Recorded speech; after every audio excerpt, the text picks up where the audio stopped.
আমার জীবনে অনেক মার খেয়েছি, আমি আর কাউকে মার খেতে চাই না। আমি এখন কি মনে করেছি কোন ডালটা ধরবো, আমি আল্লাহর কাছে বলি আল্লাহ আমাকে একটা ডাল ধরা। আল্লাহ আমাকে একটা ডাল ধরে দিয়ে দিয়েছে। কাকে? আব্বাস ভাইজানকে। আমি আব্বাস ভাইকে, বড় ভাইজান যখন আমাদের খিলকাপুরি, পশ্চিম খিলকাপুরে যায়, ভাইজান আমাদের ওখানে সংগঠন করে। সংগঠন যখন করলো তখন আমরা ওখানে সবাই ভোটে দাঁড়াই। আমাদের ওখানে ওই ছোট ছোট ভাইরা, আরো গ্রামের ছেলেরা, হ্যাঁ, রবুল আছে, আবার ওই ইয়ে আছে, কি ওই দাদা ওর নাম কি, আমার রাজু ভাই আছে, আর একটা কেরা আছে, যাই হোক আর কোনো বলেন। হ্যাঁ, রবুল দাদা আছে, রাজু ভাই আছে, এই দুজনে আছে। আমারে বললো বোন তুই তো তাজমিরা খাতুন, তুই তো মার খেয়েছিস আর মার খাবি না, আমরা তোকে এবার দেখার জন্য আছি। এবারে আমি কি করছি, আমার মারধর করলো, করার পরে আমি রাজু ভাইকে বললাম, রবুল ভাইকে বললাম, রবুল ভাই এ তো আমার খুব মারধর করে, তা তুমি কি বলবে? বলে দেখ ওদের এখন জোর আছে, ওরা মারধর করতেই পারে, তুই কিছু মনে করিস না, একবার গরির মতন ঠেঙিয়ে তুই কিছু মনে করিস। যখন দিদি বারাসাতের বুকে আসে তখন মমতা তার আগে বলে দেয় কাকুলিদি বলে দেয় আমাদের খিলকাপুরে প্রধানকে যে তাজমিরা বাড়িতে আছে কিনা দেখো। আমি বাড়িতে যেখানেই থাকি নুকতে থাকি ওদের ভয়তে, মারির ভয়তে, ওই পুলিশ আমাকে গরির মতন টেবড়ে নিয়ে বাড়িতে নিয়ে যায়। আমার দাদারা বলে কেন, আমার মা বলে কেন নিয়ে যাচ্ছ, আমার মা কাঁদছে, আমার দাদা বলছে কেন, কোথায় নিয়ে যাবে, বলে কেন ওর দরকার থানায় নিয়ে যাব।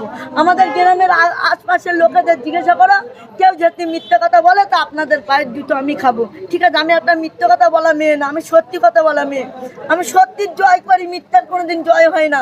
ঠিক আছে, আমি ভয়টা কাউকে করি না, আমি আল্লাহর ছাড়া কাউকে করি না। খুব মার খেয়েছি আর মার খেতে পারবো না, এখন আইসেপ করছি, আল্লাহ এইতে মেজকে রাখো, এইটি ভেস্তে নসিব করবে, এইটি জান্নাতবাসী হবো। তোমরা বেশি লাইভ করো না। দেখা হয়েছে? হ্যাঁ, নওশাদ ভাইজান কি বলেছে আপনার সঙ্গে? আমার ভাইজান আমার হাত মিলালো, কোনো ভালো ভাইজান দিল। আচ্ছা, আপনি যে বললেন আর মার খেতে চায় না, কিন্তু আইএসএফ করলে যদি শাসক দল আবার আপনাকে থানায় নিয়ে চলে যায়? হ্যাঁ, মমতা আসলে থানায় নিয়ে যাবে, বারাসাতের বুকে আসলে কদমগাছি মমতা তো থানায় নিয়ে যায় না। মমতা চামচাদের বলে দেয়, ও চামচারাই তো করে, ওর যে শিষ্যরা যে চামচাদের বলে ওই মেয়েটাকে ধরে রাখো। আপনি তাদেরকে দোষারোপ করছেন? হ্যাঁ, তাদেরই তো করবে, তারাই তো নিয়ে যায়। তাহলে কাকুলিদি বলে কেন একটা মেয়ের ওপরে মমতা কেন ভয় করে? আমি এই প্রশ্ন চাই। আমি তো একটা মেয়ে, তাহলে একটা মেয়েকে কেন ভয় করে? উনি একটা মেয়েকে কেন ভয় করে? আপনি আইএসএফ কে কেন ভালোবাসেন? আমি আইসেফকে কেন ভালোবাসি? আইসেফ আমি প্রথম করেছি ওই জন্য, প্রথম করে মার খেয়েছি তো ওই জন্য এখন মনে করছি আমি আইসেফকে ভালোবাসি। আমি আর মমতাকে ভালোবাসি না, মমতাকে ঘৃণা করি। হেডিউ। তোমার বাড়ি এবং পরিচয় কি? আমার বাড়ি হলো পশ্চিম খিলকাপুর। হ্যাঁ। নাম? তাজমিরা খাতুন। আইএসএফ কি জিততে পারবে বারাসাতে? কে? আমাদের ভাইজান? হ্যাঁ, প্রচুর ভোটে জিতে যাবে। যখন জিতে যাবে ওদের মাথায় তখন বাজ পড়ে যাবে, যে আমাদের মাথায় বাজ পড়ে গেল। আপনি কত ভোটে? 1.5 লাখ। 1.5 লাখ? হ্যাঁ। এখানে 1.5 লাখ বারাসাতে ভোট আছে? হ্যাঁ আছে, 1.5 লাখ আছে, 1.5 লাখ ভোট পেয়ে যাবে, 1.5 লাখ ভোট পেয়ে যাবে ভাইজান। 1.5 লাখ ঠিক আছে। হ্যাঁ, 1.5 লাখ ভোটে ভাইজানের চেয়ার লাগবে না, ভাইজান শুধু গরিবের জন্য আছে। আদি দলিল মুচি কাওড়া মেথড কোনো কাউকে বাদ দেয় না। ভাইজান বলছে যে আমি গরিবের জন্য আছি, আমি বড় লোকের জন্য নেই। কেন? বড় লোকরা ভাইজানকে ফাঁদে ফেলার জন্য সবাই ঘুরছে, যে ওর গাদ্দায় ফেলে দেবো। আল্লাহ যদি তারে বাঁচায় তা কেউ কোনোদিন গাদ্দায় ফেলতে পারবে না। আইএসএফ নিয়ে কোনো গান জানা আছে? হ্যাঁ আছে। একটু গানটা গাও। শোনো বলি শোনো গ্রামবাসী ভাই, আইসেফকে চিনতে গেলে দুনিয়াটা চাই।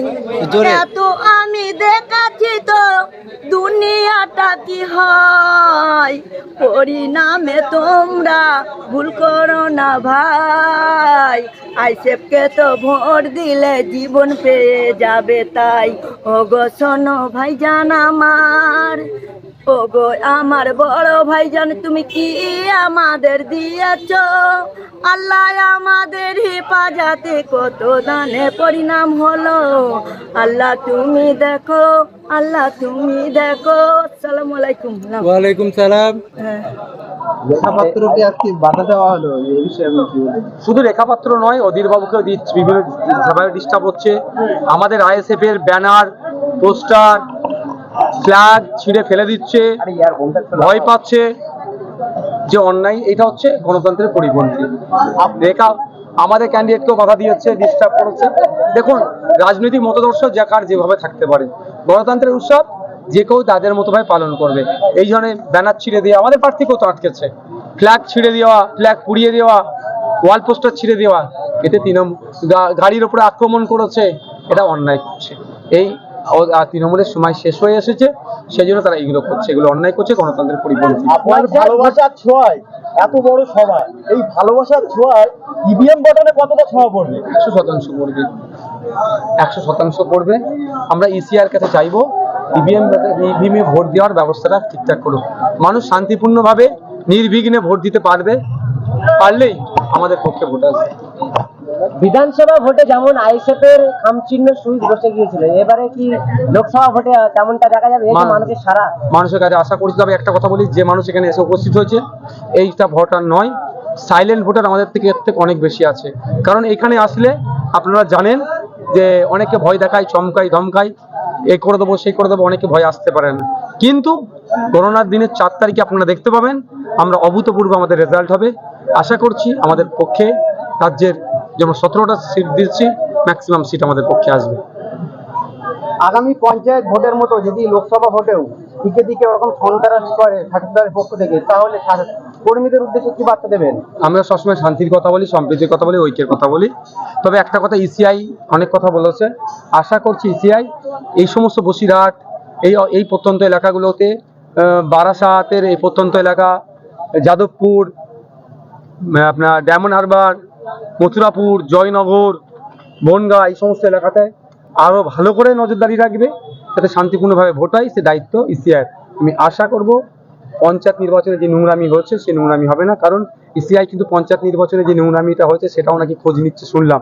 তাহলে সেগুলোকে সামনে রেখে যাতে সঠিকভাবে ভোট হয় তার ব্যবস্থা করবে।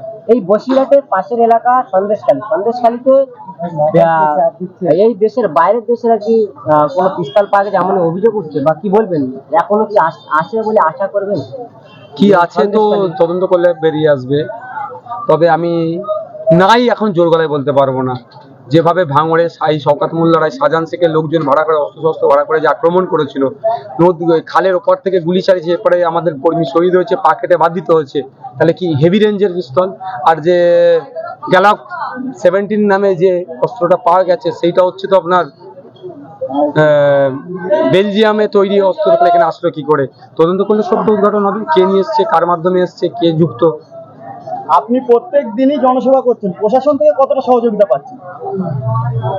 প্রশাসন থেকে সহযোগিতার প্রশ্ন যদি আসে, 100% পাচ্ছি না। জায়গা বিশেষে প্রশাসন আমাদের অসহযোগিতা করছে, কিন্তু আজকে এখানে ইটেন্ডাতে দাঁড়িয়ে আমি বলি এখানকার প্রশাসন যথেষ্ট কোঅপারেট করেছে, যথেষ্ট সহযোগিতা করেছে। তাদের দায়িত্ব যেটা তারা যথাযথ পালন করেছে। সহযোগিতাটা বড় কথা নয়, তারা যদি তাদের দায়িত্ব যথাযথ পালন করে তাহলে হবে। তবে এই বসিরহাট লোকসভার মধ্যেও আবার বেশ কিছু জায়গাতে আছে যেখানে আমাদের ছেলেদেরকে তৃণমূল মারছে, আর আমাদের ছেলেদের নামে মিথ্যা কেস দিচ্ছে প্রশাসন সহযোগিতা নিয়ে। এগুলোকে ধিক্কার, নিন্দা জানাই। প্রশাসন নিরপেক্ষভাবে আশা করছি যে প্রশাসনগুলো আইন বহির্ভূত কাজ করছে, তৃণমূলের দলের হয়ে কাজ করছে, আগামী দিনে কিন্তু তাদেরকে জবাব দিতে হবে। কারণ ইতিপূর্বে আমাদের বিপক্ষে অনেক প্রশাসন কাজ করেছিল, বেশ কিছু প্রশাসনকে কিন্তু হাইকোর্টে আমরা দৌড় কাটাচ্ছি। ডায়মন্ড হারবারের পুলিশের ভূমিকা নিয়ে কি বলবেন? পুলিশের আইএসএফদের উপরে অত্যাচার করছে বলে অভিযোগ উঠছে। থানায় গিয়ে আপনাদেরই যে মইনুল নস্কর বলে দাঁড়িয়েছেন, তিনি বলছেন যে আমরা সংবিধান অনুযায়ী বুঝে নেবো পুলিশকে। অফিসার আমরা ধমক ব্যাপারটা নয়, তার ডিউটি তাকে পালন করে দেওয়া হচ্ছে। আমরা পুলিশ আমাদের সাথে খারাপ আচরণ করলে আমরা তো পুলিশের সাথে খারাপ আচরণ করতে পারি না, কারণ পুলিশকে আমরা নিজেদের বন্ধু মনে করি। তাকে আমাদের মধ্যে রাখা হয়েছে, আমরা তাদেরকে মাইনে দিচ্ছি জনগণ আমাদের মধ্যে ল অ্যান্ড অর্ডারটা দেখার জন্য। তো সুতরাং তারা যদি ভুল করে আইনের মাধ্যমে, সংবিধানের মাধ্যমে তাদেরকে বুঝে নিয়ে হবে। এরকম কি মোকাবেলা করতে বলছেন আপনাদের কর্মীদেরকে, যে পুলিশের সঙ্গে যেভাবে মইনুল লস্কর ডায়মন্ড হারবার প্রার্থী যে মোকাবেলা করছে পুলিশের সঙ্গে চোখে চোখ রেখে? কি বলবেন? আপনি কোশ্চেন করতে পারেন, পুলিশের কাছে জানতে পারেন। পুলিশ অন্যায়ভাবে কাউকে মেরেছে বলে পুলিশকে মেরে দেবে, এটা করতে পারা যায় না। Thank you.